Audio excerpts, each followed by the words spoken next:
Hi again, dear hand readers. Jennifer here, long-time palmist, chirologist, and hand reading teacher based in Johannesburg. And today's topic is the rotation of thumbs. In other words, does the pad of the thumb face towards the index finger or does it face forward? The rotation of the thumb has to do with how much of the thumb is visible from the front of the hand, from the palmar side of the hand. And most of us have thumbs that have a certain amount of pad facing forward and a certain amount facing towards the index finger. Thumbs face forward, the pad facing forward, like in this picture.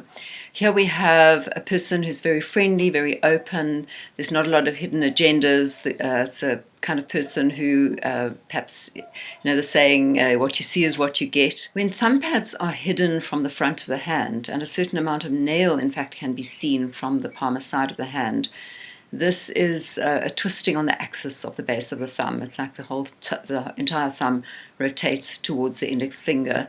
And this is a sign of a person who's very private and very guarded. These people won't win your trust very easily as a reader. It'll take a little bit of time to win their confidence. And perhaps they are very self-controlled people.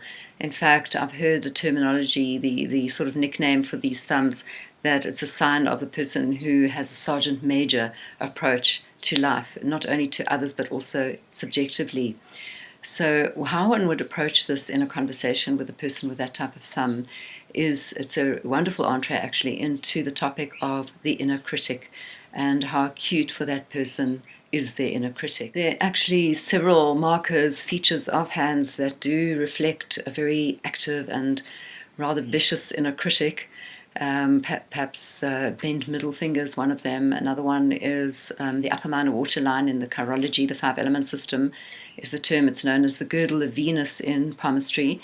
That's the line that is above the heart line. It's a circular line that sits underneath the two middle fingers.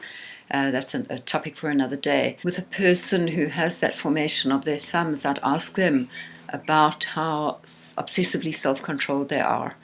And if they don't rise to their own standards, to their own criteria of self-control, how critical are they of themselves?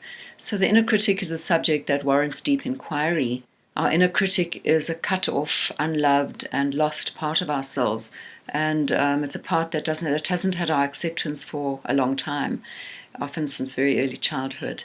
And, the inner critic, as I'm sure you agree, has rather hardcore messages in terms of unacceptability, bad, wrong, stupid, pathetic, not good enough.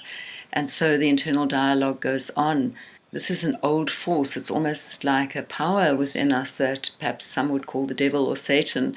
It's the negative ego. It's that shadow side of ourselves that really ultimately wants our demise, that is not invested in our happiness. The modus operandi of our inner critic is based on a million rules, and there are all these regulations and criteria that we're expected to meet or expect from ourselves. So a person with a very rotated thumb might be experiencing that very acutely.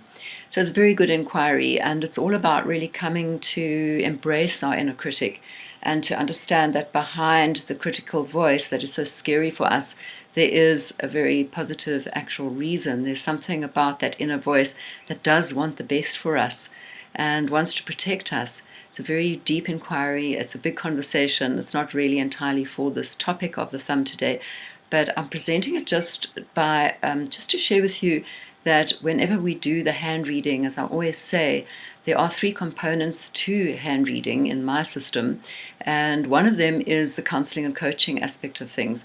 And of course, the inner critic is a source of so much unhappiness and despair and dismay and suffering that it is a very important part of our healing. And it really is something that if we are skillful about understanding our inner critic, then everything can change.